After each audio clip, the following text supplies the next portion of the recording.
আলহামদুলিল্লাহি রব্বিল আলামিন ওয়াসসালাতু ওয়াসসালামু আলা আশরাফিল আম্বিয়া ওয়াল মুরসালিন আম্মা বাদ। সূরাতুল হিজর, এই সূরাতে সামুদ গোত্র হিজর নামক এলাকায় বসবাস করত, তাদের আলোচনা করছে। এই জন্য এই সূরার নাম হয়েছে সূরাতুল হিজর। 14 নম্বর পারার প্রথমে লাইনে আল্লাহ তাআলা বলছেন, বিসমিল্লাহির রহমানির রহিম, রুবামা ইয়াওয়াদ্দুল্লাযীনা কাফারু লাউ কানু মুসলিমিন। একটা সময় আসবে কাফেররা বারবার বলবে, আফসোস যদি আমরা মুসলমান হইতাম।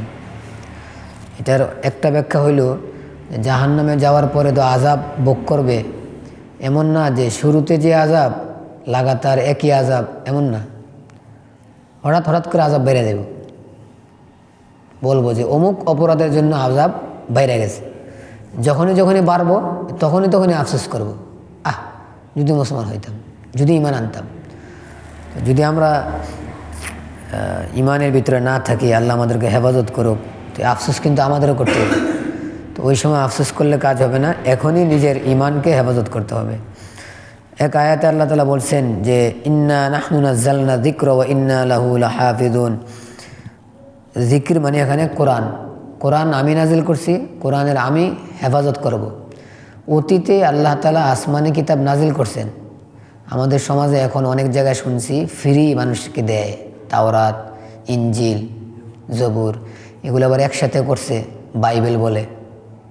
বাইবেল মানুষের হাতে ফ্রি দেয়, কি বলে, কয়টা আল্লাহর কিতাব, আসমানি কিতাব। মনে রাখবেন, কোরআনের আগে যত কিতাব নাজিল হয়েছে সবগুলোতে মানুষে নিজেরা হাত ঢুকাইছে, কলম ঢুকাইছে, রদ বদল করে ফেলাইছে। তাহলে আসল হালতে বাকি নাই, বুঝতেছেন নি? তাহলে কোরআন আসার পরে এখন ওগুলো অনুসরণ করা, পইরা মানার চেষ্টা করার জায়েজ নাই।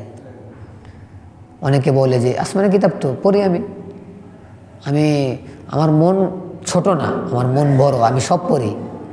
কি সিস্টেম বাইরে সেকশন নেই, বুঝলেন না? মানে ওলামায়ে কেরাম যখন বলে যে হক এটা আর বাকিগুলো কি না হক, তো না হক ওয়ালা যারা আছে এরা বলে আলেমদের দিল ছোট। যদি দিল বড় হইতো তাহলে আমাদেরকে খারাপ বলতো না। তাহলে আপনারা বলেন নবীজির দিল ছোট?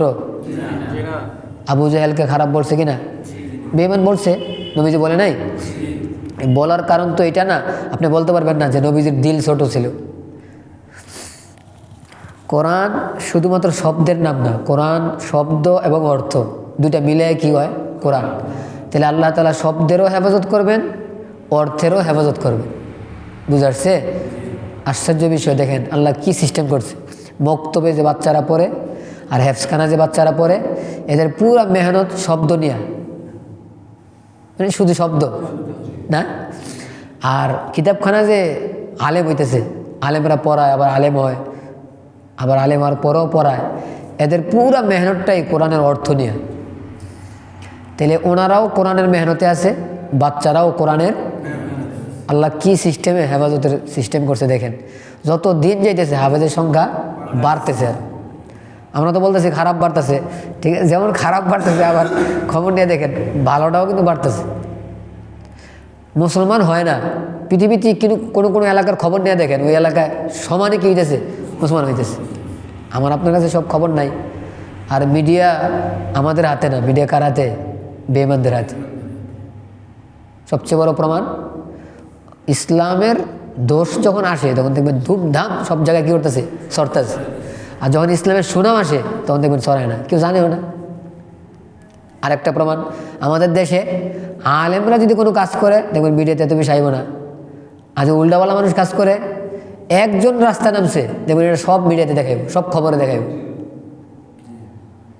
বুদ্ধিমানরা তো এখানে চিন্তা করার বিষয়। চিন্তা না করলে দোষ তো আল্লাহর না। আমি আমার আকল খাড়াই নাই, আমার দোষ। আল্লাহ আমাদেরকে বুঝার তৌফিক দান করেন। আদম আলাইহিস সালামকে আল্লাহ তাআলা বানাইছেন, শয়তানের আলোচনা, মানুষের আলোচনা আল্লাহ তাআলা করছেন। আদমকে আল্লাহ তাআলা বানায়া রূহ ডালছেন, শয়তান ধ্বংস হয়ে গেছে নিজের অপকর্মের কারণে। এগুলো শোনায় বুঝাইছে যারা আমাদের আমল, আমরা যদি আমল খারাপ করি আমাদেরও ধ্বংস হবে। জান্নাতি ওয়ালাদের আলোচনা করছেন। ওই যে সূরার নাম সূরাতুল হিজর, ওয়ালাকাদ কাযযাবা আসহাবুল হিজরিল মুরসালিন, সালেহ আলাইহিস সালামকে দাওয়াত দিয়েছেন হিজরিওয়ালাদেরকে, তারা মানে নাই। তো আল্লাহ নকল করছে কাযযাবা, নবীরে কি করছে? মিথ্যা সাব্যস্ত করছে। বলতেছে নবী মিথ্যুক। বর্তমান আলেমদেরকে মানে কি বলে? মিথ্যুক বলে।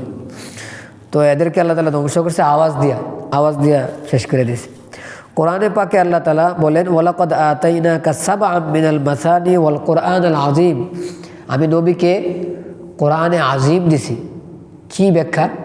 সূরাতুল ফাতিহা, সূরা ফাতিহাকেই আল্লাহ বলতেছে মহা কোরআন। কেন? আপনাদেরকে আমি প্রথমেই বলছি, পুরা কোরআনে আল্লাহ যা বলছেন আল্লাহ সূরা ফাতিহায় তা বলছেন। অনেক দামি সূরা, আল্লাহ আমাদেরকে এটা পড়ার তৌফিক দান করেন।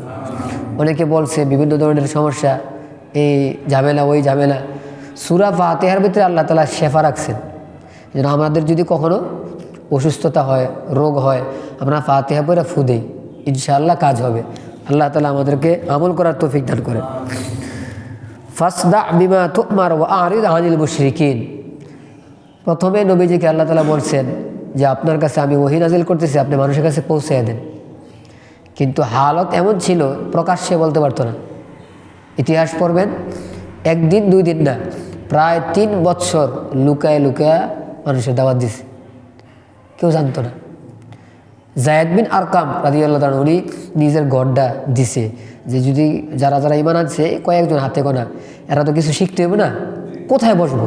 তো উনি বলছে আমার গড়টা আমি দিয়ে দিলাম, আমার ঘরে এরা বসবো। গোপনে ওনার ঘরে সাহাবা কেরাম বসতেন। ওনার ঘরটা ছিল সোফার পাশে, কাছে ছিল। পরিস্থিতি কি ছিল দেখেন। 3 বছরের পরে গিয়ে আল্লাহ এই আয়াতে বুঝাইছেন যে এখন আর গোপনে না, এখন দাওয়াত দেবেন কি? প্রকাশ্যে। এরপর থেকে নবীজি প্রকাশ্যে দাওয়াত দেওয়া শুরু করছে।